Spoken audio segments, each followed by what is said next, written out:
Okay, hello everybody. Shabbat Shalom.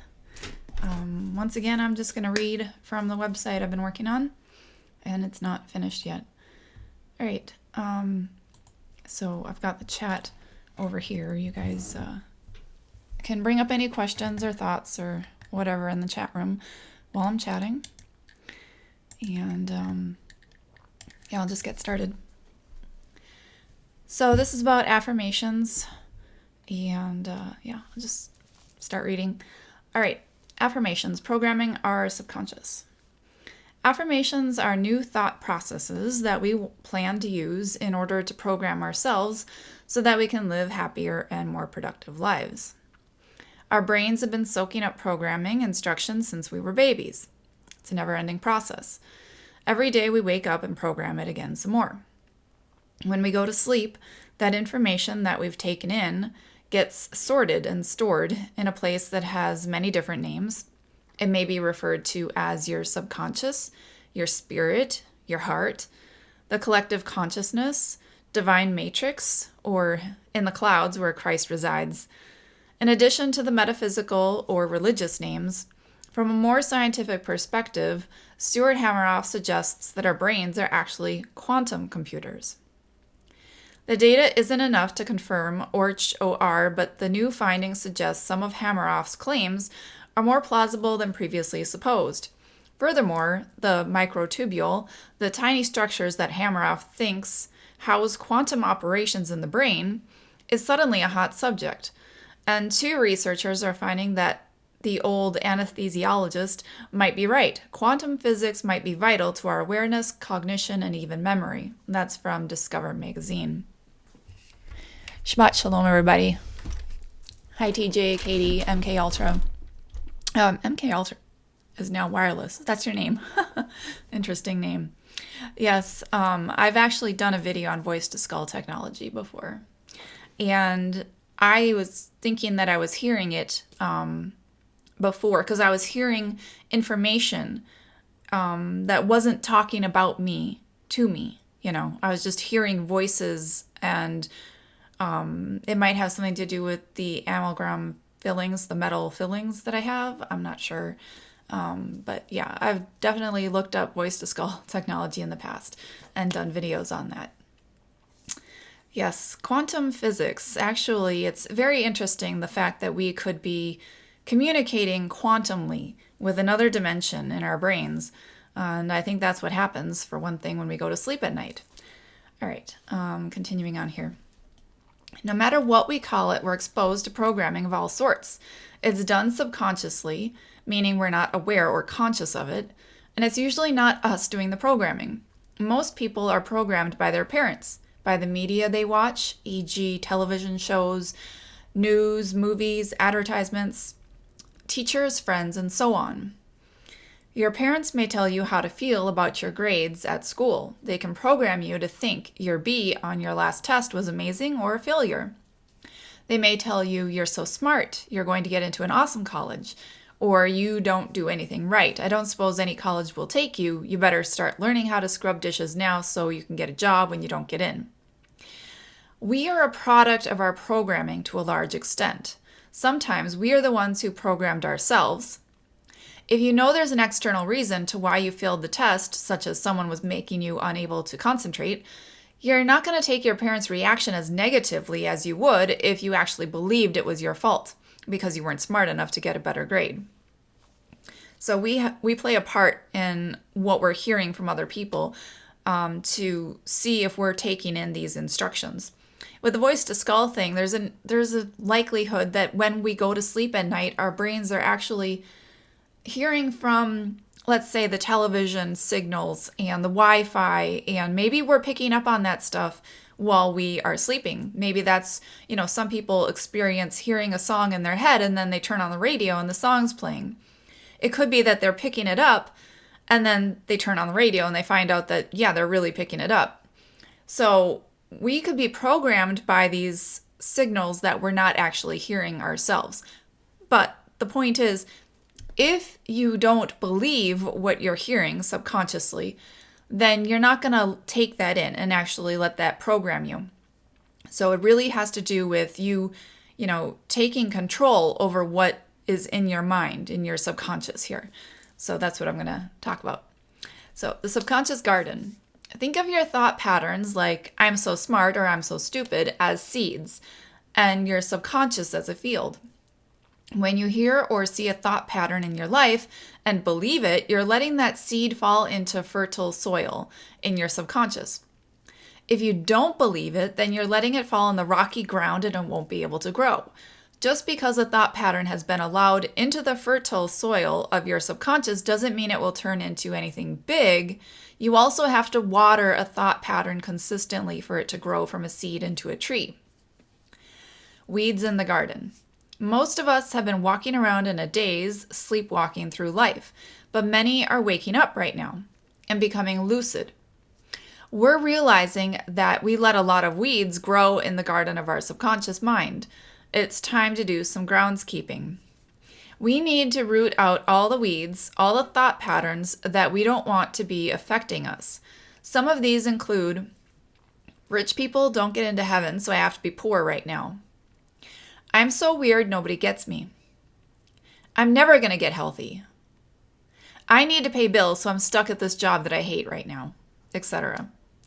Bacteria is everywhere, good and bad. We run into it every single day.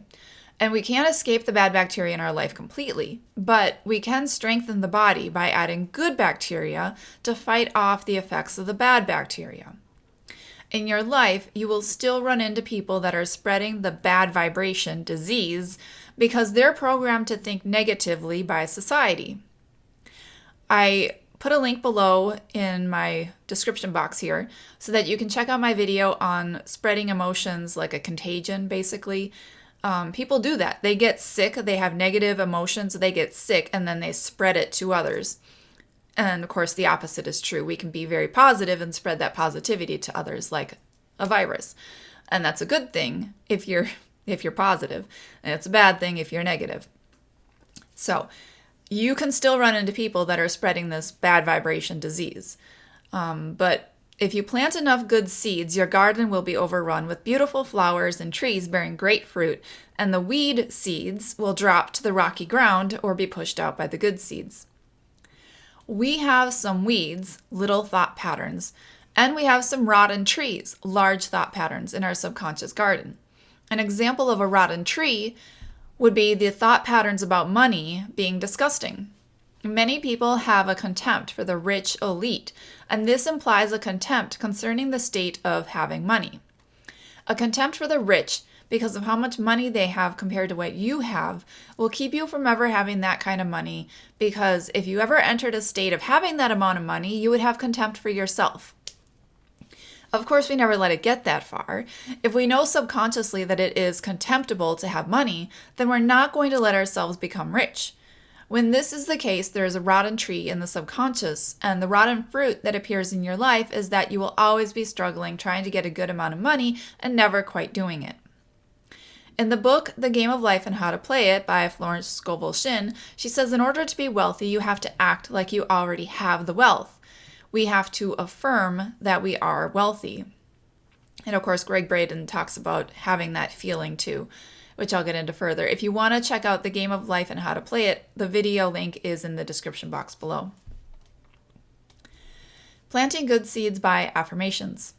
Affirmations, visualizations, and new thought processes are the ways in which we tend the garden of the subconscious. It may seem like a lie at first to say you are wealthy when you don't feel wealthy. Over time, this will be less of an issue because you'll see the benefits coming in. But at first, you may have to think about it logically. Think of other ways that you are wealthy, such as a wealth of friends, a wealth of information, a wealth of love, a wealth of health, etc. Think of something you are wealthy in and continue to affirm you are wealthy in your life, and you'll find your wealth will increase under certain conditions. The conditions. Please see the article on the Lake of Fire, and you guys can check out the video on the Lake of Fire below where I actually read that article for more information on this. But it is important to understand that our time here is one of improving ourselves. Often, if we're trying to get heavenly rewards, before we've done our Father's will on earth as it is done in heaven, we're going to be met with obstacles. It's best not to think of them as obstacles, but opportunities to show our mastery over sin. When we show our mastery over sin, then we are blessed. Matthew 5:3, Blessed are the poor in spirit, for theirs is the kingdom of heaven. Blessed are they that mourn, for they shall be comforted. Blessed are the meek, for they shall inherit the earth. And blessed are they which do hunger and thirst after righteousness, for they shall be filled. Blessed are the merciful, for they shall obtain mercy. Blessed are the pure in heart, for they shall see God. Blessed are the peacemakers, for they shall be called the children of God. Blessed are they which are persecuted for righteousness' sake, for theirs is the kingdom of heaven. Blessed are ye when men shall revile you, and persecute you, and shall say all manner of evil against you falsely for my sake. Rejoice and be exceeding glad, for great is your reward in heaven. For so persecuted they the prophets which were before you. Anything we ask for will be done if we keep our Father's commandments. That is, come in Jesus' name/character and pray for our Father's will to be done above our own. The word for name, of course, is character and reputation. It doesn't just mean something to call someone. John 14:11. Believe me that I am in the Father and the Father in me, or else believe me for the very works' sake. Verily, verily, I say unto you, he that believeth on me, the works that I do, shall he do also. And greater works than these shall he do, because I go unto my Father. And whatsoever ye shall ask in my name will be caused or manufactured, that the Father may be glorified in the Son. If ye shall ask anything in my name, we'll cause or manufacture it. If ye love me, keep my commandments. And I will pray the Father, and he shall give you another Comforter, that he may abide with you forever. Even the Spirit of truth, whom the world cannot receive, because it seeth him not, neither knoweth him. But ye know him, for he dwelleth with you, and shall be in you. So I think that's the Spirit of Christ in us. And whenever you are in his name, in his character, then of course, you're going to be keeping the commandments. This shows your love for him and love for yourself also, because it's beneficial for you to keep the commandments. And then when you do that, you'll be able to do anything that you want to. You can ask whatever you want to. Of course, everything that you're going to want is going to be in his character, in that agape love for one another. You're not going to want something negative towards somebody else because you love them like yourself. So you wouldn't want to hurt yourself, so you're not going to hurt them. So you wouldn't even want that. That wouldn't even be something that you would ask for. So everything you ask for in his name and his character is going to be given to you. If you can have faith and understand this, then you can do anything that you want to do, because it'll be in his character, in his name. All right. The wealthy tree. An example of how praying for wealth can go wrong is if you're affirming that you have $5,000 and you've got a rotten tree, namely the contempt for the rich thought process. You may manifest in your life an accident where you get hurt, and the hospital bills are over $5,000. Then you sue and receive $5,000 to pay for the hospital bill. Now, you manifested in your life that you received $5,000, but you made sure you didn't become wealthy with it, and it didn't happen under grace because you got physically hurt in order to receive the manifestation. Sylvia Frank said, people who know how to spend money never have enough. It is sad to see people squandering that money they have and not being able to help them. If they know how to spend money, then they would have some, because they would be aware. And you can see my video also on if we should be able to be rich or not. The Father wants us to be glorified on earth once we've come in his name. So if we've come in his name character, then we will be glorified, and then we can have money, but we would know how to use it, and we would use it to help other people. If we are in this world thinking that we have to be poor, then we're never going to be able to help the poor, which is what we were told to do. We were commanded to help the poor. How do you feed the homeless, or how do you give clothes to the naked if you don't have any money to do that yourself, if you're struggling yourself? And our Father's character is one of abundance. and one of life-giving substance. And so if we're going to be like him and look like him, then that's how we have to be. We have to be abundance and life-giving substance and love. And in order to do that, we have to be exalted up onto that throne with Jesus or Yehoshua. So in order to do that, of course, we have to come in his character. So the only way to do that is to actually get rid of the negative sin, basically, from your life. So we need to stop sinning, which, of course, you can see my video about the true gospel, which is that we can stop sinning. So a lot of people don't believe that. Of course, they're never going to get to the next step. And so most of the people listening to me already know that you're supposed to stop sinning in order to do this. So, that's what we were told to do. Go and sin no more. Once you're in his character, then you can end up with these benefits and be able to share that with the world. I'm trying to remember where I was. Okay, the $5,000 thing. So like I said, if you're doing this in a wrong way, like you have a negative thought process, or if you hate somebody, then you're going to, based on Greg Braden's idea of the 7 Essene mirrors, if you hate somebody and you're trying to make money, then you're going to receive back that hate with the mirrors. And so if you're receiving back that hate, then, you're hating yourself, and things like this can happen. Like, you don't want yourself to be rich. You don't want yourself to have money. Even though you think you want it, you don't really, because you're hating others as yourself, I did a post on Facebook a while back about how, if you are wishing that people would burn in a literal fire, then you're a murderer in your heart because you want them to be murdered. That's in your thought process, that they would experience murder. If you think a murderer should be murdered, in the lake of fire, then you're a murderer yourself. And so that's what you're wishing on yourself.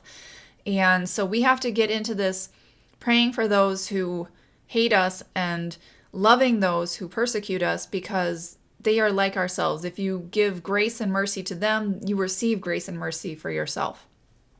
So that's why the Essenes, the lake of fire, this whole information about working on yourself is so important, because you can't get to what I'm talking about until you've worked on yourself, because otherwise you're going to have these negative consequences, like, having an accident in order to receive money, getting hurt in order to get a benefit. And that's not really good for anybody. So that's why we have to start loving ourselves and loving others as ourselves in order to get any benefits in this life, basically. And that's what the Essene mirrors, the lake of fire and everything is all about. All right. The reason why it is important to not have contempt for the rich is because Jesus, Yehoshua, said to love everyone, even our perceived enemies, as ourselves, and pray for them. He prayed for his own murderers to be forgiven while they were killing him. To pray in his name would require us to pray in that character where we love our enemies as ourselves. If we have contempt for the rich, the manifestation result is contempt for ourselves. And that is why the person may end up injured physically, mentally, or spiritually. Praying or affirming without praying under grace for divine timing and for our Father's will to be done above our own is a recipe for unintended consequences. Visualizations and feeling the feeling. So Greg Braden speaks on the Essene method of prayer in his video, Feeling is the Prayer. The way to show how much faith you have in something is to be able to feel like you've already received an answer, because God already knew what you were going to pray for and provided you before you even asked. When praying to get an awesome job, pray feeling like you've already got it, and go about as thrilled, relaxed, and content as you would be if you were already working there. You should try to use various senses to put yourself in that frame of mind. If you would treat yourself to a fancy dessert, if you got the job, imagine what that dessert would taste like, or better yet, go and buy it and eat it.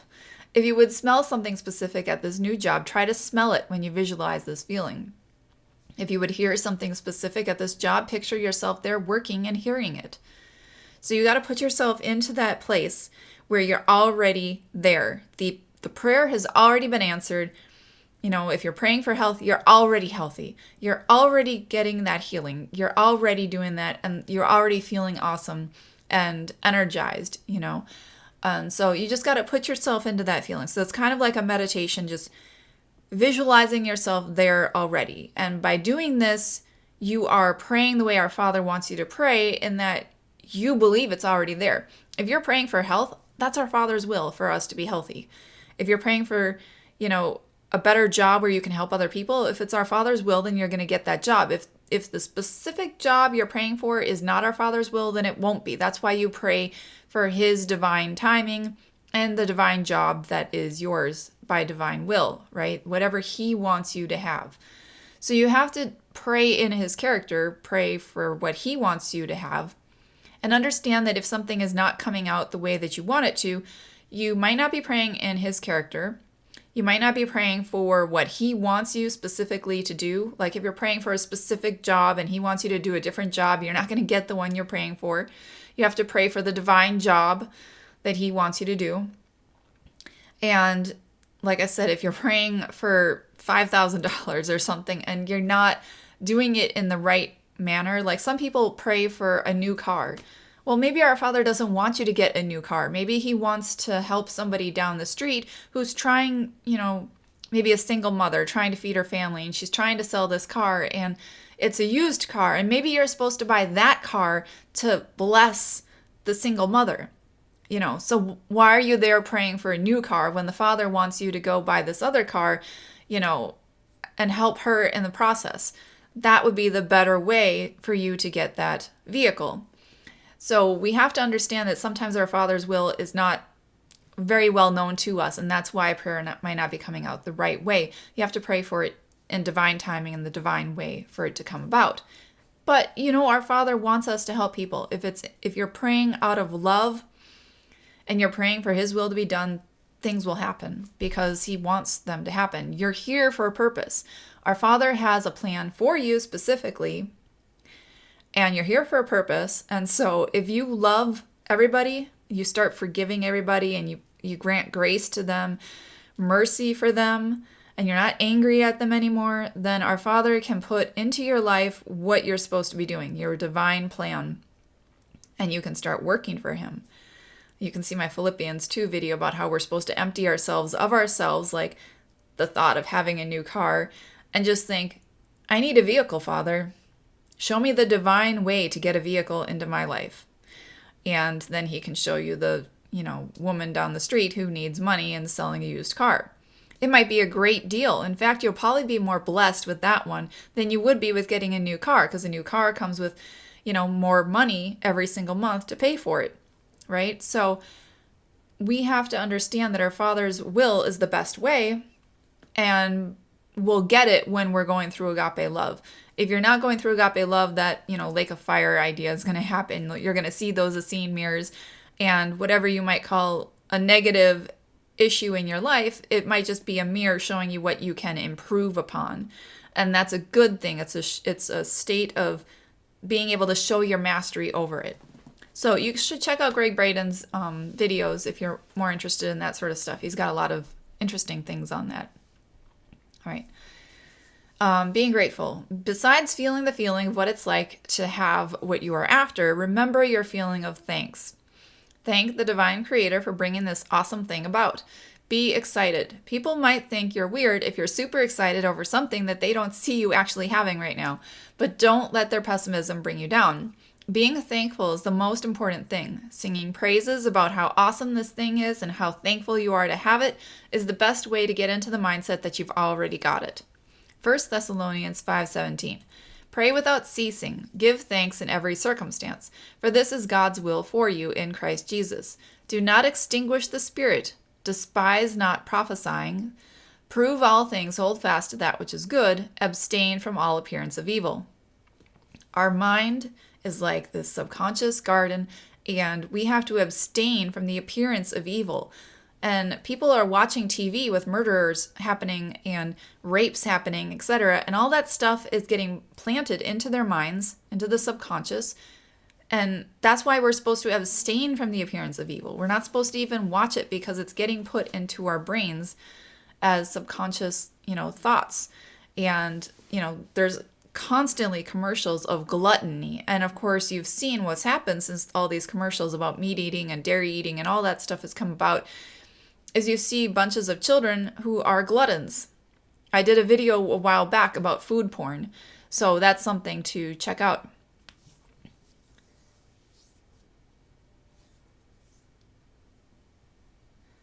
Thanks, TJ. Yeah, he said he found it much easier to see and hear what I was supposed to do when I let go of all I thought I wanted. Every day I'm like a blank slate and just see where all my interactions take me. A couple of years ago, this is what I did when I went through my deliverance, and then I realized I'm supposed to be doing my Father's will every single day. Is I would wake up in the morning and I'd say, Father, your will be done on earth as it is in heaven. Show me what you want me to do. Because our daily bread is asking him for what his will is in our life. And so I did that. I talked about that in video series about our daily bread. And so that's why the Our Father prayer actually has the bread and his will put together. So, Our Father who art in heaven, hallowed be thy name. Thy will be done on earth as it is in heaven. Thy will be done on earth as it is in heaven. Give us this day our daily bread. So right after you're asking for his will to be done on earth as it is in heaven, you're asking for your daily bread. The bread comes down out of heaven. That's like the Holy Spirit coming down out of heaven into you. And you become that bread when you do the will of the Father. So we eat the bread, we become the bread.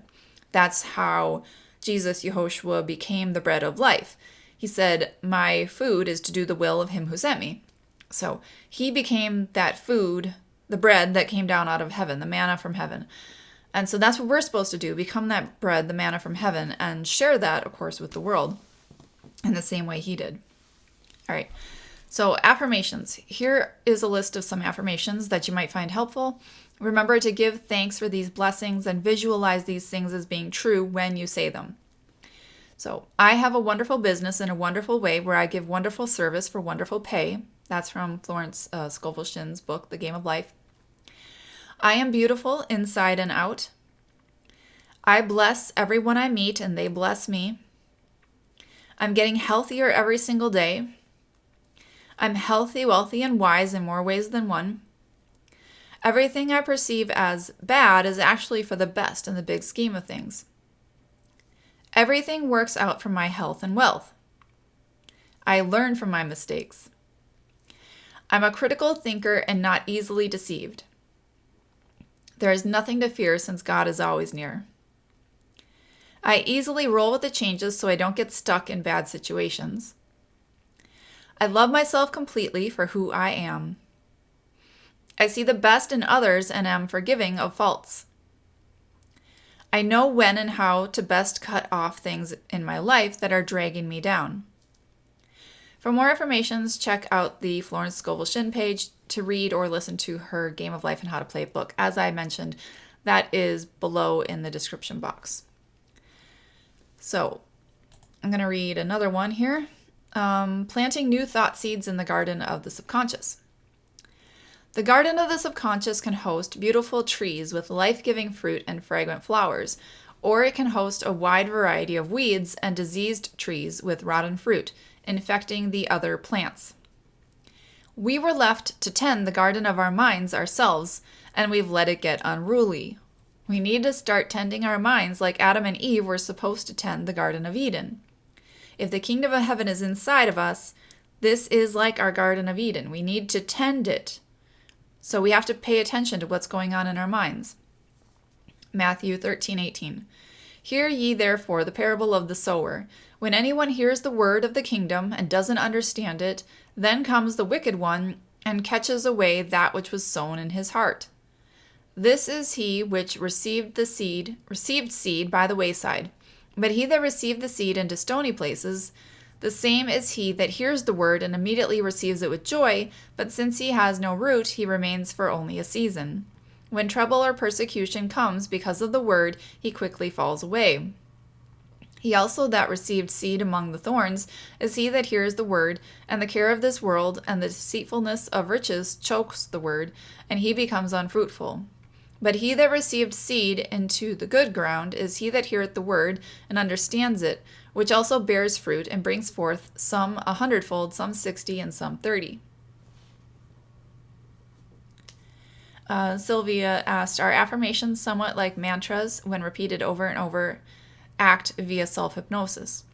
Now, I know there's going to be some people who would call hypnosis a negative thing like witchcraft, but we're supposed to be tending our minds. And what's happened is we've been under hypnosis from the media, from our parents, from the schools, etc. We've been hypnotized by the world and had these negative thought processes put into the garden of our subconscious. So what we're trying to do is root out the negative ones, taking the weeds out of our minds by replacing it with something positive, which is actually just praying, right? Our Jesus or Yehoshua said that we are supposed to be thinking positive thoughts, right? Not negative ones. We're supposed to be focused on the good. So what we're doing here is rooting out the negative stuff that we've received by hypnosis and putting in the positive things that we were told from the Messiah of what is actually true. So we can create a better world around us, because what is put into your subconscious is what grows into your life. So if you put in a thought of I'm so poor, then your life is reflecting the fact that you think you're poor. So it's showing you that you are poor, So when we're doing this, we're getting rid of the negative stuff. And so hypnosis by itself, I guess, is not necessarily a bad thing if we're putting in positive things consciously. What we're doing is consciously implanting new thought processes, which is a form of prayer, right? We're like meditating on the word, because the word was that the meek shall inherit the earth, and the poor in spirit are going to be blessed, and the whole Beatitudes, Beatitudes, I think that's the way it's pronounced. Anyway, the whole list of those things is a positive one. So we're putting in the positive things, we're meditating on the word, and that's a good thing. Meditating on the word, you don't have to it's probably best to not just keep saying the same thing over and over and over again, like every single second as you're there, but try to put yourself into a state of mind where you're feeling it, feeling the feeling like it's already happened, like you're already being blessed because Father already gave it to you. That's your faith showing that it's already happened, right? So I don't know you can do it like every single day. This is a meditation, meditate every single day on the word. The word is that you will be blessed if you are poor. If somebody's persecuting you, you're already being blessed. You're already thinking of it as a positive thing because you were told that it is a positive thing, and your faith says that that is a positive thing. And so that's what you're putting into yourself. So it doesn't necessarily mean that you have to put it into your mind constantly, like the same sentence over and over and over again. You can do that if you want to, but that's just, people would relate that to praying in vain, and it is praying in vain if you are saying, let's say, the Our Father out of rote memorization. So a lot of people go to, and this is from John St. Julian, a lot of people go to church and then they say the Our Father who art in heaven, hallowed be thy name, thy kingdom come, thy will be done on earth as it is in heaven, blah, blah, blah, blah, blah, blah, blah, blah. And they're not even thinking, like it's not even entering into their mind. It's just, from the brain, out the mouth. They're not meditating on it. They're not thinking about, Father, I want your will to be done on earth. So show me your will. Give me your daily bread. Give me what you want me to do each day. You're not saying it in vain then. Like you're not just repeating something over and over and over again. You're actually thinking about it. So it's not in vain, right? So if you're meditating every single day on this idea, this affirmation, what you're affirming, then, it's not something that you're doing in vain. It's going to be bringing about something positive, and you're actually thinking about it. But there are a lot of people that just say prayers in vain, like the Rosary or the Our Father or something, and they're just saying it, over and over and over again in vain because they're not really thinking about it, Jasmine said, remember when you remove negativity like a weed, creating a hole to replace that area with something good, from whole to wholeness. Yes, and I'm actually going to be speaking on that It's really good. Great.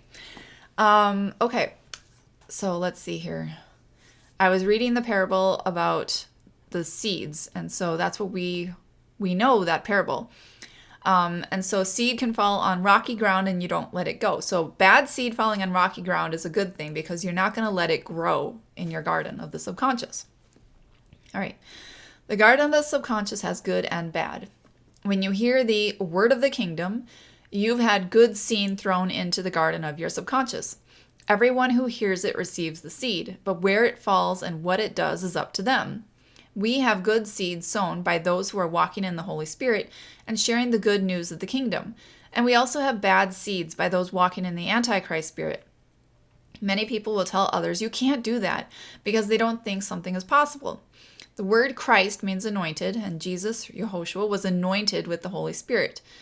Thus, the Antichrist spirit is against or in place of the true Holy Spirit. So when someone says you are not able to do something, they are against the almighty power of the Holy Spirit that can do anything. With God, all things are possible. Those good and bad seeds can turn into little flowers or little weeds. They can also turn into good trees bearing bunches of fruit, or rotten trees bearing rotten fruit. Many people have an untended garden, and everyone can use some gardening tips for the subconscious. The garden of the subconscious is the heart. If we see the parable of the sower being about our thought processes in the garden of the subconscious, Jesus / Yehoshua calls it the heart of a person, Matthew 13:19. Matthew 15:10. And he called the multitude and said to them, "Hear and understand, what goes into someone's mouth does not defile them, but what comes out of the mouth, that is what defiles them." And then came his disciples and said unto him, "Don't you know that the Pharisees were offended after they heard that saying?" But he answered and said, "Every plant which my heavenly Father hath not planted shall be rooted up. Let them alone. They be blind leaders of the blind. And if the blind lead the blind, both shall fall into the ditch." Then answered Peter and said unto him, "Declare unto us this parable." And Jesus said, "And are ye also yet without understanding? Do not ye yet understand that whatsoever enters in at the mouth goes into the belly, and then it's eliminated? But those things which proceed out of the mouth come forth from the heart, and they defile the man. For out of the heart proceed evil thoughts, murders, adulteries, fornications, thefts, false witness, blasphemies. These are the things which defile a man, but to eat with unwashen hands defiles not a man." Though some people think he was talking about being able to eat all things, we know this isn't true. Peter knew that it was a parable that he didn't understand, so Jesus Yehoshua explained it. The Jews had an oral tradition that stated that they needed to wash their hands ceremoniously before eating, and he was explaining that Yahweh never asked for that. And clean hands are the worst of your worries if you're not clean on the inside. Matthew 23:26.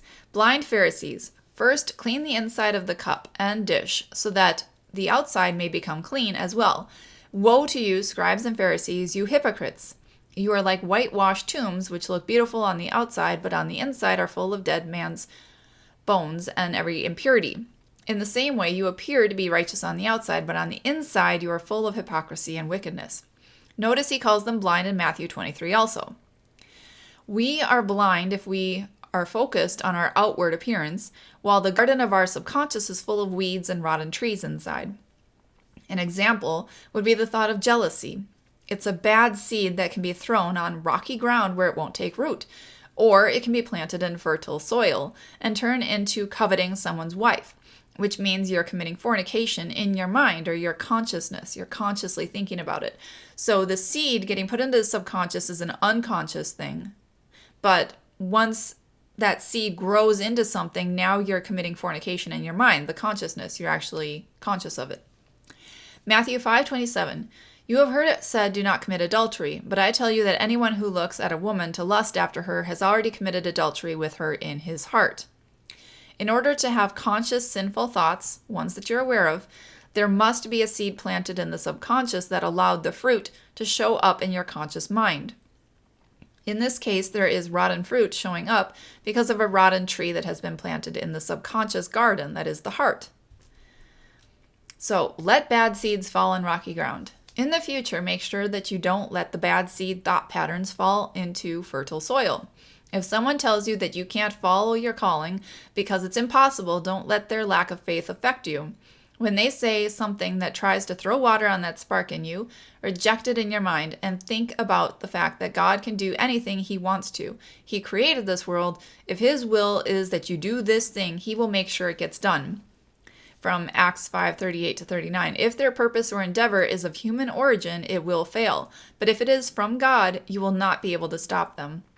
If this purpose in your life that you want to do is from Him, no one can stop you. So it's going to happen because our Father's will happens. What He wants, He gets. If you've decided to stop something you feel is bad for you, like smoking or drinking, you will be tempted.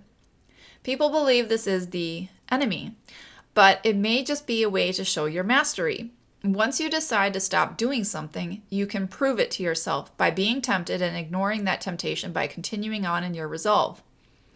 When you are tempted, that thought is like a bad seed, and you can either start fantasizing about giving in, start rationalizing to yourself that one more time won't hurt, or you can mentally swat that seed away into the rocky ground, like Joseph did with Potiphar's wife. So I'm going to read from Jasher about Joseph when he was tempted by Potiphar's wife. Jasher 44:14.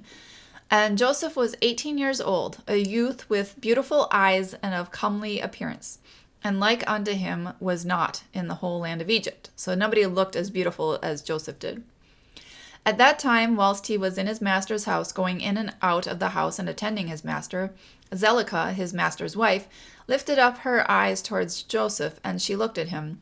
And behold, he was a youth comely and well-favored, and she coveted his beauty in her heart.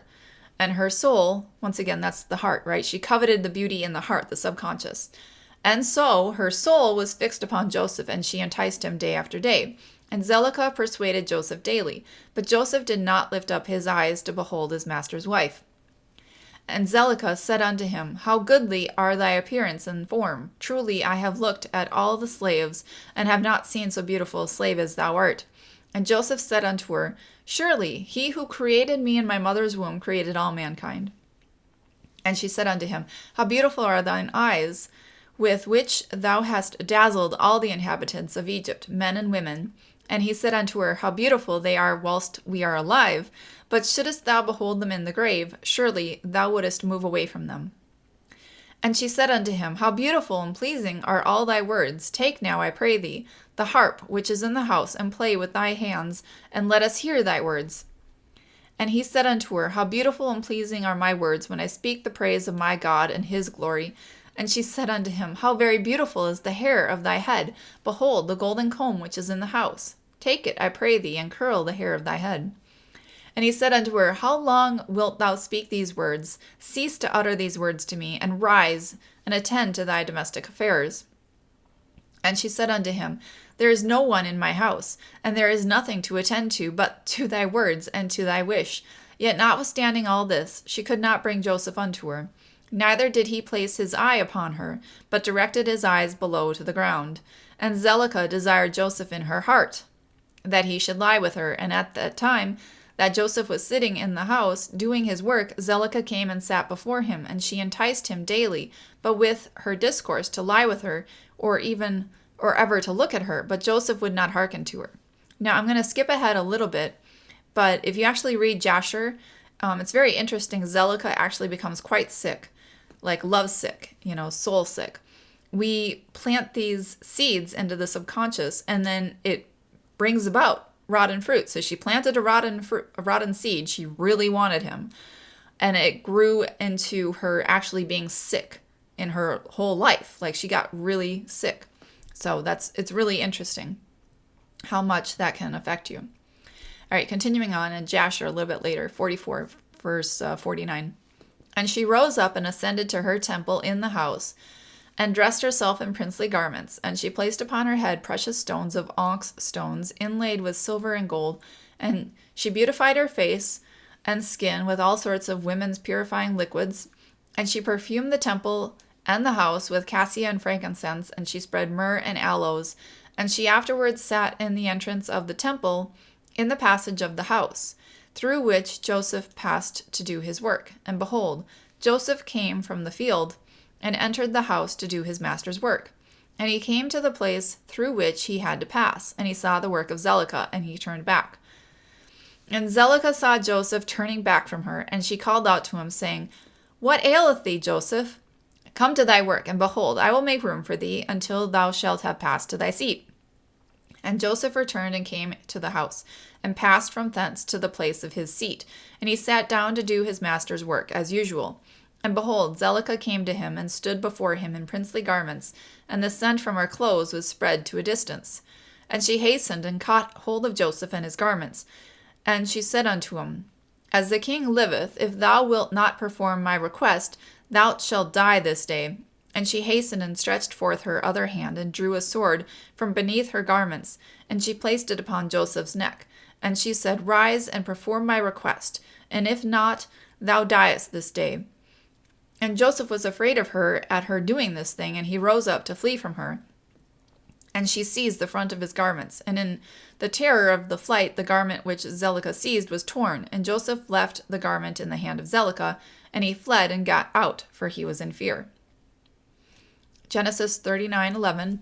And it came to pass about this time that Joseph went into the house to do his business, and there was none of the men of the house there within.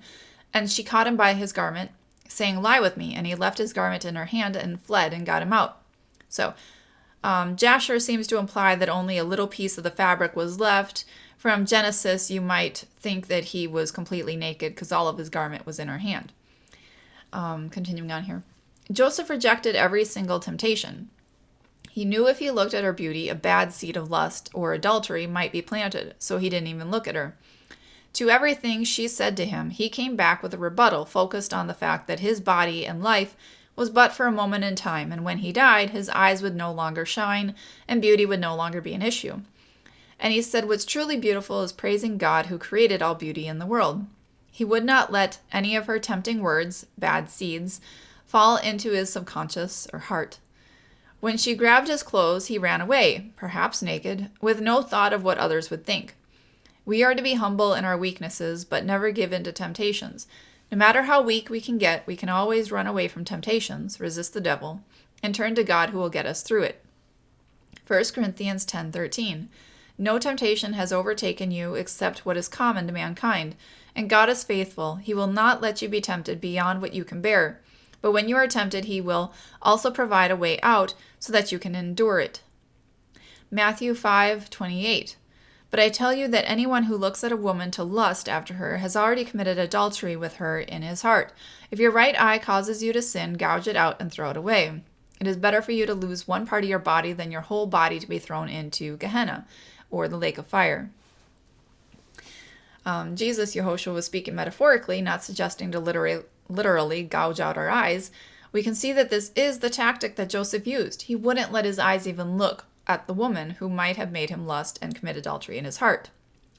But we also see that Zelicah let the seed go into her subconscious, and it grew into a rotten tree, and then that rotten tree dropped seed. And the seed that rotten tree of lust dropped was murder. She was willing to murder him, according to Jasher. So the seed from the tree of lust dropped and created a new tree of murder that she would really be okay with killing him if she couldn't have him. So, this is greed, lust, murder, etc. And that's what happens when you let one seed get put into your garden. It grows and then it releases more and more seed, and you can get more and more bad trees, right? All right, plant new thought seeds into fertile soil. So in the case of Joseph, he probably felt very tempted, or he wouldn't have felt the need to keep his eyes to the ground. So another thing he may have done was focus on new thoughts while he worked. He may have thought, God will provide me the right woman in divine timing, to keep himself focused on the fact that adultery is never God's divine will. Cheating with the wife of his master is not respecting his master, and we are supposed to respect those above us in authority. And so he would not have been respecting his master if he had cheated, with his master's wife and everything either. So that would not be the divine thing to do. Our parents are like gods to us when we're children, and a lot of people don't respect their parents. And I understand why, because some parents have negative ways of doing things. But we have to grant mercy to them that they're trying with what they've been going through. The reason why a parent is very controlling over their child probably happens because they had a parent that was controlling over them, etc. And you have to understand and grant mercy to them, or else you're not granting mercy to yourself either, right? So it's not in our Father's divine will that we would be, not respecting our parents, etc. I'm not going to get into what is respecting your parents here, but I was just trying to say you're supposed to respect our boss too in this manner and not cheat on him, not steal from him, etc. All right. So he may have thought God will provide me with the right woman in divine timing to keep himself focused on the fact that adultery is never God's divine will. Joseph's divine timing had not come for him to take a wife. But once he was exalted to the right hand of Pharaoh, as Jesus Yehoshua was exalted to the right hand of God, then it was time for his heavenly rewards. So again, the same goes for us. When we are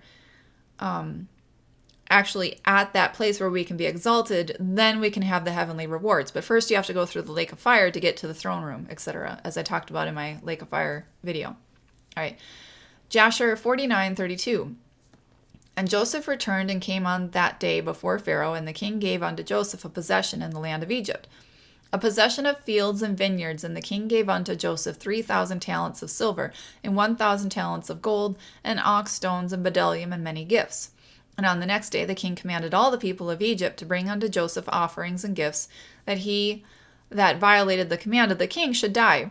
And they made a high place in the street of the city, and they spread out garments there, and whoever brought anything to Joseph put it onto the high place. And all the people of Egypt cast something into the high place, one man a golden earring, and the other rings and earrings, and different vessels of gold and silver work, and onyx stones and bdellium did he cast upon the high place. And every one gave something of what he possessed. And Joseph took all these and placed them in his treasuries. And all the officers and nobles belonging to the king exalted Joseph, and they gave him many gifts, seeing that the king had chosen him to be his second.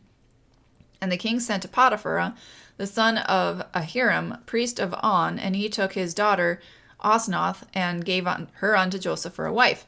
And the damsel was very comely, a virgin, one whom man had not known. And Joseph took her for a wife. And the king said unto Joseph, I am Pharaoh, and besides thee none shall dare to lift up his hand or his foot to regulate my people throughout the land of Egypt.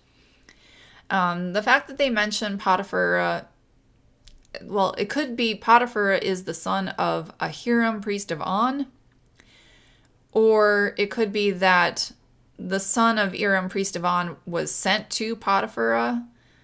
So I'm not sure if this is actually the Potiphar. I mean, the fact that they might be specifying it's a different Potiphar. But it's very interesting that they sort of have the same name there, that it was Potiphar's wife who was seducing him, and now there's a Potiphar. Potiphar's daughter is his wife now. So very interesting there. All right. When we are tempted to do things that are not in God's divine plan, we should remember to focus on what his plan for us is, and remember that we are and we will be blessed. These are some thought patterns that we can try to remember and plant into our subconscious. Matthew 5:3. Blessed are the poor in spirit, for theirs is the kingdom. Now, I've already read these from the previous article, but I'll continue here. These are affirmations, okay? Think of them as affirmations. Blessed are they that mourn, for they shall be comforted. Blessed are the meek, for they shall inherit the earth. Blessed are they which do hunger and thirst after righteousness, for they shall be filled. Blessed are the merciful, for they shall obtain mercy. Blessed are the pure in heart, for they shall see God. Blessed are the peacemakers, for they shall be called the children of God. Blessed are they which are persecuted for righteousness' sake, for theirs is the kingdom of heaven. Blessed are ye when men shall revile you and persecute you, and shall say all manner of evil against you falsely for my sake. Rejoice and be exceeding glad, for great is your reward in heaven, for so persecuted they the prophets which were before you. So you may not think of Bible verses as affirmations, but these are. If you are mourning and believe and meditate on the passage that says, those who mourn shall be comforted, You are affirming that you will be comforted. You are planting the seed that when you mourn, you'll be comforted. The seed, when planted and watered with focused affirmation meditation, will grow into a blossoming tree whose fruit is comfort. You need to believe it, though. How much these seeds take root in your subconscious garden is totally dependent on how much faith you have that the affirmation is true. By your faith, you are saved. Trying to say, I'm rich, I'm rich, I'm rich, while believing that you're not rich is not going to get you anywhere. From the Wealthy Tree section on the Affirmations Programming Our Subconscious page, which I've already read here, this is the example of the $5,000. An example of how praying for wealth can go wrong is if you're affirming you have $5,000 and you've got in a rotten tree, namely the contempt for the rich thought process. You may manifest in your life an accident where you get hurt and the hospital bills are over $5,000. Then you sue and receive $5,000 to pay for the hospital bill. You manifested in your life that you received $5,000, but you made sure you didn't become wealthy with it. And it also didn't happen under grace because you got physically hurt in order to receive the manifestation. In this example, the person who wants to have money needs to cut down the rotten tree of contempt for the rich before being able to grow a tree where they are rich. If you believe you're not rich, you need to cut down the thought process also. What happened is that you planted the thought process that you were poor at some time in your life. And you've been watering it, and the fruit of the rotten tree is poverty. So you've been planting these negative thought processes in your life, whether it be from listening to your parents, listening to your teachers, listening to your friends saying you can't do this or you're so ugly or whatever. Friends don't always say the nicest things to you, right? You might have people that don't respect you and you accept their opinion of you, so you don't feel like you're worthy of respect, etc. You've let all these things plant seeds into your garden, and then you've been watering it by believing what they said. You continually think like, oh, I'm poor. I guess I'm not really worthy of respect because of this or that. Or, my hair doesn't look great today. Maybe they were right to say I'm not beautiful, etc. And you keep watering it every single day, and then you've been growing these plants. That's what we've been doing. So we need to do gardening. We need to get rid of it. Gardening your subconscious mind requires you to get rid of weeds and rotten trees so that the good thought processes can start to take root and bloom instead. Stop thinking about yourself as poor and come up with ways that you are rich. It may feel like a stretch at first, but it would be beneficial to count your blessings and write them down. Journaling. Consider making a journal and listing all the ways you were blessed each day. This is an example. So 5/31/18. I was blessed to wake up today, as some may have died in the night. I was blessed that my friends and family are safe because those who died had families who were mourning today. I was blessed to wake up in a home because others are living on the streets. I was blessed to have good food because some are starving or forced to eat food that they don't like. I was blessed to go to work because some people don't have a job and are struggling to find one. I was blessed to have a vehicle to get there and that it worked because some may have car trouble today. I am blessed. I am wealthy in blessings. I am wealthy. Thank you, Father. If you can do that every day, it will help a lot. It doesn't matter if there are repeats. It's awesome to be blessed repeatedly. Then, over time, you will start to look for blessings to write them down later, and you will see more and more blessings come into your life. So, there's this Jewish Kabbalist guy that I was listening to who was talking about things like this.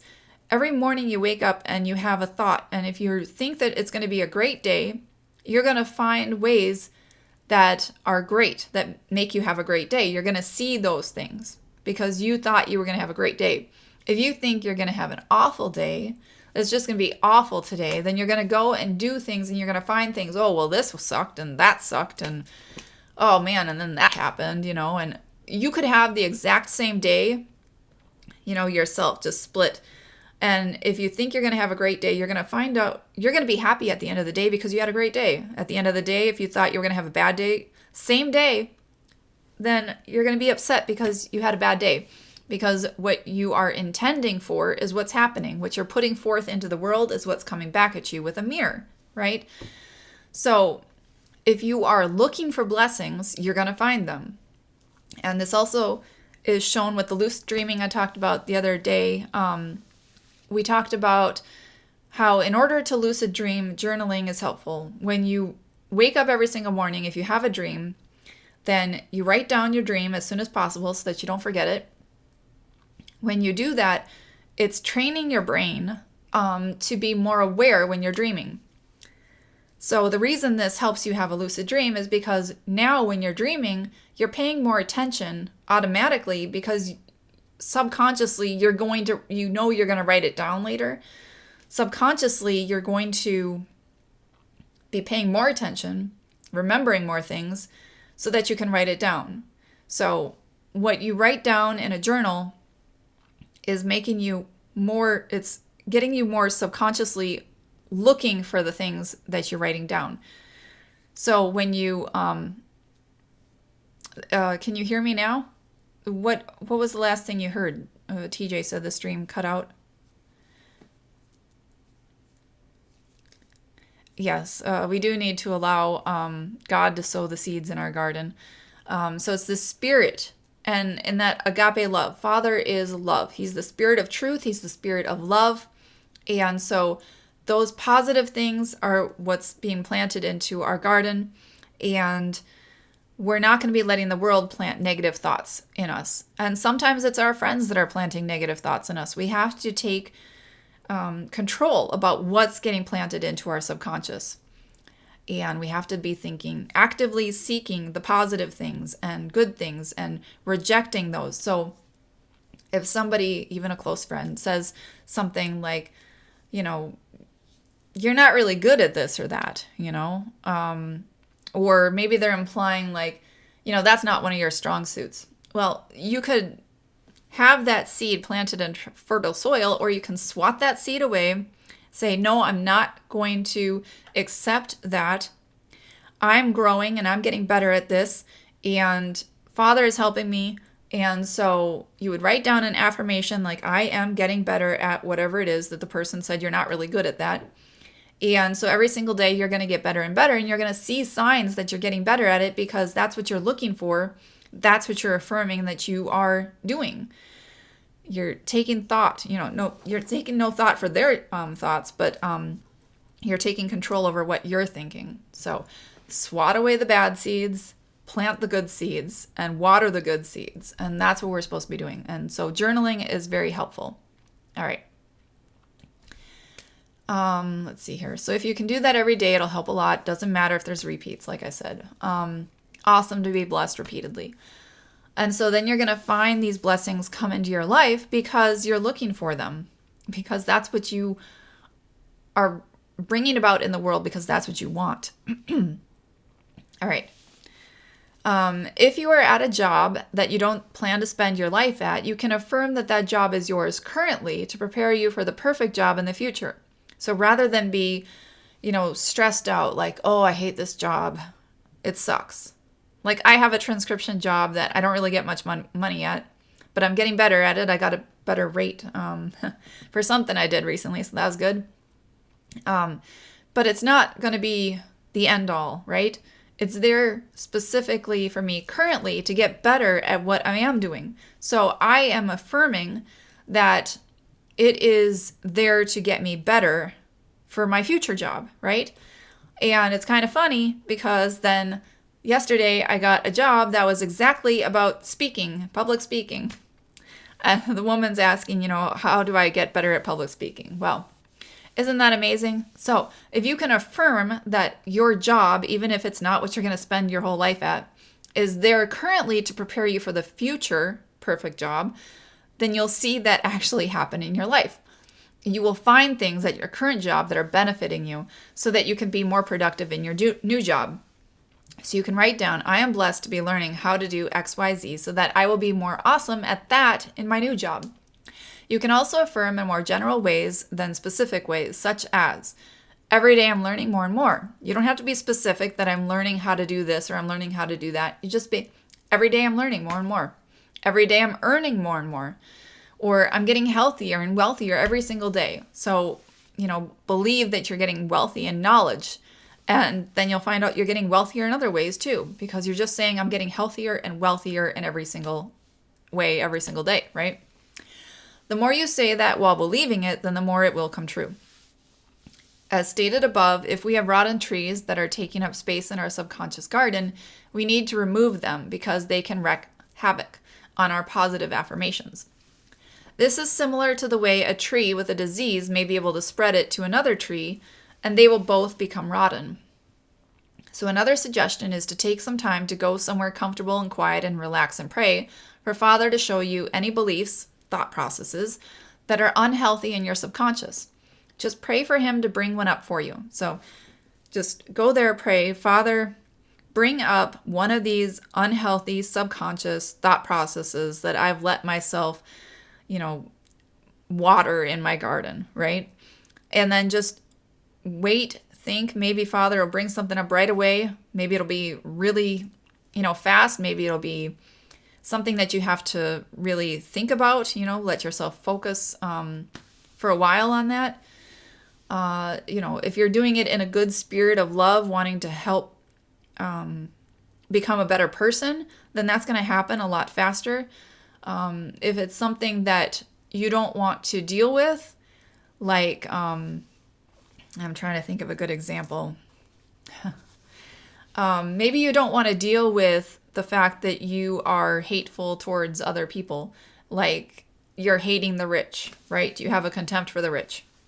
So when you go here, you might not want to get rid of your contempt for the rich. You're like, but they're doing this, but they're doing that, but they're, you gotta relax and give them grace and understand that in their position, they have their own reasons for why they believe what they believe. They have their own, they've been manipulated themselves, right? They've been brainwashed themselves. So you have to forgive them. So what might happen is if that's a thought process that you're having, you have to forgive them. You have to actually go into this meditation by, loving others, loving your enemies as yourself, granting them mercy, granting them forgiveness. That this is a huge thing. You're not going to be able to get much further if you aren't loving them. But if you can love them, then Father can bring that up and say, you have a contempt for those who have money. Okay? So you have to be in the right state of mind. And that if you're not thinking of something right away, it might be that you need to forgive others and love others as yourself first before Father will bring up some negative thought processes that are actually rooted in your hate, right? If you've got hate, it's like a blinder that you can't see through. You can't see the truth through it. Only if you love the truth, then and have a love for others, then the curtain is removed. And so that's from the Nazarene Acts. There's a love curtain that's holding the truth. And I'm not going to get into that right now because I'd have to look it up. But yeah. All right. Okay. So pray for him to bring one up for you. And if it's not working right away, focus on becoming more loving and forgiving others because that'll probably do a lot for you. Once a negative thought process has been shown to you, focus on it. Perhaps ask why you have that thought process. Perhaps it's easy to figure out. Then ask yourself if you felt like it was beneficial to you at all in the past. Has it ever been beneficial for you to, do this or that? Has it ever been beneficial for you to have a contempt for those who have money? Not really beneficial towards you, I don't think. But maybe you thought it was beneficial towards you. So somebody might say that you're not a good speaker, right? And so you shouldn't be doing public speaking. And so then you are not focused on doing that in your life. And maybe it was good for you at that moment in time because others maybe weren't good at it yet. Like you hadn't allowed yourself to learn what you needed to learn, so you weren't there yet. Maybe it was a good thing there for that purpose, for the people around you, that they weren't ready for you, etc. But maybe it's not beneficial to you now, okay? So can you figure out why you thought this way originally, this thought process? Why was it this way originally? Understanding how the mind works will help you to undo the damage. Once you feel like you know why you allowed this thought process into your subconscious, then you may try visualizing the rotten tree being torn down. Then think about the opposite as we had talked about earlier. Think about the opposite of that thought process, what it was, and plant the positive new thought process. So, for example, if you thought, I'm so ugly, no one would want to date me, then you can ask yourself why you believe that, and maybe you realize that children in school told you that you were, made fun of you. You may have realized that they were struggling with self-esteem issues themselves and were trying to feel better about themselves at your expense. You may have started to see yourself through their eyes once the seed got planted and watered, and the fruit of that tree was acne, oily skin, unruly hair, etc., because our subconscious can bring forth the look that we believe we have. This is why it's so important to cut down this tree. So in this case, the opposite would be, I'm beautiful and people would love to date me. I'm a great catch. You can try to find scripture or a quote that you feel is true and say it along with your affirmations. Psalm 139:13, for you formed my inward parts. You wove me in my mother's womb. I will give thanks to you, for I am fearfully and wonderfully made. Wonderful are your works, and my soul knows it very well. After figuring out what you feel was a negative thought process and constructing an opposite positive one, consider writing down the positive affirmations and scriptures and quotes into a journal. You can do this exercise once a day, once a week, or if you have more time to meditate, you can pray for another unhealthy thought process to be brought into your mind in the same session.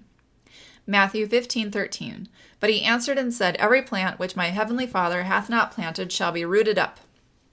So, this is saying that, this whole thing about plants being planted and everything, I know David Hanotsuri has a video on how this is about the scriptures, and the reason for parables is because it's about so much in this world. You can think of it in so many ways. The word was planted, the word of the kingdom of God was planted in people, and every plant which the Father did not plant is going to be rooted up. So the word of the kingdom, the Antichrist kingdom, wasn't planted by the Father. It's going to be rooted up. The thought that this world is evil, the thought that this world was created by an evil demiurge, etc., it's going to be taken out of the ground, rooted up, and thrown away. Okay? So when it talks about the word of the kingdom, that is what was planted by the Father, and it's going to grow into truth. Everything else is going to be rooted up. The words in the Bible, in the scriptures, everything that was not from the Father originally, like the sacrifices, that's going to be taken and rooted up and thrown away. Okay? And every single thought process in our minds, in the kingdom of heaven inside of us, in our temples, right? In the temple of our mind, if it wasn't from the Father, it's going to be rooted up and thrown out. He wonderfully made you. You are here for a purpose. You are here to work for him, to do great things. Working for the Father is not a chore. It's a blessing.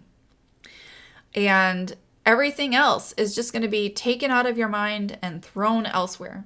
Every negative thought that you can't do this and you can't do that, and you are so addicted, let's say, to smoking, I can't give it up, or I can't give up, I keep lusting after this, or something like that, right? The Father is going to take those things out and remove them for everybody, okay? It's just going to take some time, but we're going to do this. And those who have love and forgive one another and love mercy, are merciful to others, their enemies, etc., these are the people that are going to see this first. The kingdom of heaven is going to grow inside of them. Every plant that's not the Father's, everything that's evil, wrong, etc., bad thoughts, they're all going to be taken out of us, okay? And I hope you guys enjoyed this. And you guys can bring up any questions, thoughts, questions, etc. I'll check here. Yes, we're supposed to take our Father's words and ignore what else is written against it. Just remember that the Word of God is not the Bible. The Bible has positives and negatives in it. So that's why I have a video on checking out the scriptures to see what's true and what's false. And so that's, like I said, the sacrifices are not of the Father. Anything of death is not of the Father. Anything that leads to life is of the Father. And it's going to be great. Yeah.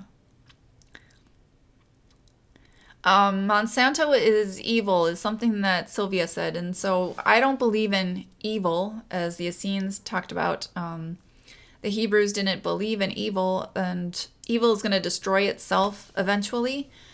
So you can see my playlist on how evil will destroy itself eventually. And everything here is for a positive purpose. So the vaccines that are causing damage to the children, well, the children with vaccines, they're going to teach their parents a lesson. Maybe the parents are going to find out, like, wow, I really shouldn't have just listened to the scientism of the health industry. And they'll learn something from it, and they'll be able to help other people with that knowledge. And that's happening right now. People are waking other people up with the knowledge because of that. And so, everything that's negative can be turned into something positive. Eventually, everything is here for our growth and learning and everything. Thanks, Katie. I'm glad you enjoyed it. When I first thought about doing this video, I was thinking I'm not going to be able to make it to an hour, and apparently I've gone over the hour. So yeah, well, I was only going to just do this one, but I figured these two articles would go together. So any questions? Any other comments that you guys want to talk about? I think that there is a huge growth of veganism and non-GMO, people are looking for organic, etc. And we're going to be going after and asking for that. And there's going to be more profit in the future for those good things. There's going to be more profit for people who want to make vegan cheeses. There's going to be more profit for people who want to make vegan meats. There's going to be more profit for people who want to make non-GMO stores. And then what are they going to do? What are they going to do? They're going to have to go out of business if everybody's waking up to the fact that this stuff is better and they're getting healthier on these positive non-GMO organic foods, etc. We have a voice by what we buy, and what we eat can help affect other people. So, like, I was praying with somebody else that my father would give up meats, because he was kind of getting a little sick. And I was thinking that might have something to do with it. And I was thinking, I just want to show him that we can do this. We can have vegan good food, And I made some vegan mozzarella sticks, and he said that was good. Like, surprised that was good. And I've been working to try to heal Dakota naturally, rather than having her go through what the vet said. The vet said that she had to go get surgery and everything, and that was very expensive, and so we weren't going to be able to do that anyway. But trying to do things naturally, and he was amazed at how good she's doing. She's happy. She can't go and do the things that she wants to do, as chase cars and things like that, but she's feeling better. And feeling better is going to lead to her healing up, which is a good thing. And so she's happier with the holistic stuff. And you don't have to shove things in people's faces. Just focusing on healing yourself is what's going to heal the world, right? So as within, so without. And you can see my video about that too. So yeah, as within us in the kingdom of heaven, so without in the world. As above, so below. If we are in the kingdom of heaven, the world is the below us, right? But we focus on ourselves and we create a better world around us. And that's what we need to be focused on doing, focusing on ourselves. And so, so I was praying about that, about maybe there would be some vegan chicken patties, right? And that my father could find those, and maybe he'd like those and everything. And I was praying for that last week. And then he just asked me randomly, because I don't live places where I can buy these things. And so he was going to make the trip passing by. And so he picked some up. I just found some that I liked in the freezer. And I was like, oh, these are good. These Boca vegan chicken patties. I'm not sure that they're non-GMO, but at least it was vegan. And so he was able to pick some up. And so I'm thinking, like, it could be a negative thing, like, oh, maybe they're not, maybe they're GMO or whatever, but it's vegan, and then him picking it up, now he knows they're there. So maybe in the future it leads to him picking some up for himself and trying it and seeing if that's, a good replacement. If I like it, why won't he like it, right? And if we can get that mindset, it's not us, I guess, getting the mindset in him, but the Father, and so that's what I'm praying for. And, it's just a week, right? I'm praying for that last week, visualizing it. And then this week he's picking some up, and it doesn't have to happen immediately. It doesn't have to happen that quickly. But I'm seeing this stuff work because it's the Father's will that that we all get healthier. He wants us to be healthy. He doesn't want us to be, stuck in these bodies that are diseased because of the GMOs and the meat eating, the death, TJ said that sounds exactly like us. We literally just found a place to get vegan stuff. And it's been there for years, but somehow we didn't know about it. Exactly.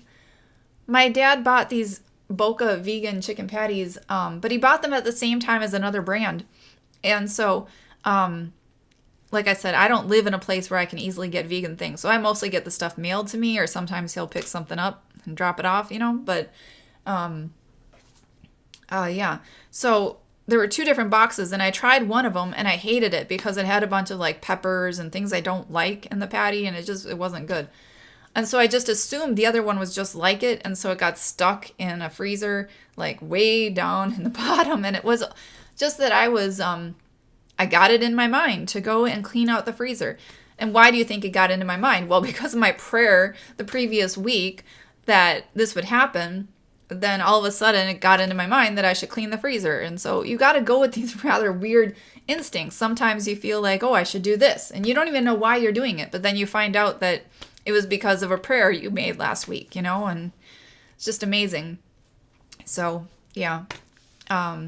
Actually, I haven't eaten anything, so I'll probably go maybe have one after this video. But yeah, that's how these things work, And you have to listen to the Spirit. You have to follow the Spirit, even if it's totally random. But you'll know the Spirit if it's positive, like cleaning. I mean, that's not negative to clean things out. It's actually as without, so within, as within, so without, right? As without, if our environment is all cluttered, you'll feel your mind is cluttered. If you clean your environment, you'll find your mind clears. It's really amazing. And I've always felt that, when I was bored, I would just clean things up. And that's why I was always cleaning things. And it's funny because that would probably lead me to having a clearer mind. Whereas other people who are really, have a bunch of clutter around their house might have a cluttered mind all the time. And they don't even know why, but it's just, you kind of get into this, so tired, I don't want to clean it up state, but sometimes you just got to do it, one little thing at a time. I used to focus on like just, like a corner of the room. Like I'm just going to clean up this section of the room, right? And then you can move on to the next section. It doesn't have to be like, oh, I'm going to clean my room, just one little thing at a time, baby steps, right? And that can make so much of a difference for your inside, your mental capabilities, And so some people might say, well, cleaning on the Sabbath is, work. And, maybe for them, that's the way it is for them. But I actually enjoyed cleaning. And so sometimes that, is what would happen is I would, clear the clutter. And what clearing the clutter from your room is actually clearing the clutter from your mind so that you can be more focused. You can get more into that meditative state of mind when you're meditating on the word, right, of the kingdom, the blessed are those, etc. If you can focus on those things without thinking about all these different distractions, because when you're sitting there trying to meditate, right, on the word, and you're thinking to myself, well, I've got 15 minutes to meditate because I have to do this and I have to get that done. And it's like, well, then get that stuff done before you do this. And you usually don't get that stuff done because you're procrastinating. Well, stop procrastinating because The more you procrastinate and put these things off, it's always on your mind. It's like this huge load on your mind. If you can get rid of it, then it'll be taken off your mind. You'll be able to think clearer, and you can just sit there meditating and be like, yeah, everything's done. Everything's clean. I don't have to do the dishes. They're all done. And just focus on the Father, and you'll notice you have a completely different state of mind. It's very much the same. What is without is so within. So you definitely have to pay attention to get your chores done. Get these things that you've been procrastinating out of the way. Get rid of it. Get it done with so that you can focus on what you need to focus on. Yeah, TJ, when I do clean, it's like everything. Yeah, well, it's a good thing to have everything cleaned up. And, I understand some people just want to relax because they've been doing it all week. Yeah, if you've been cleaning your house all week, then relax. This is the time. That is a good idea. If you need to clean something off, if you need to mark things off your list, you can do it on Friday if you're worried about the Sabbath, It's not a problem. Just remember to do it on Friday. Don't keep things, piling up. Understand that when you take care of these things on the outside, then you're going to have a clearer mind on the inside, and you'll be able to think clearly and see clearly better. Yeah. Okay, so I think I'm going to end this. I'm glad you guys all came and chatted and stayed and everything. Thank you all, and I hope it helped you guys. Shabbat Shalom.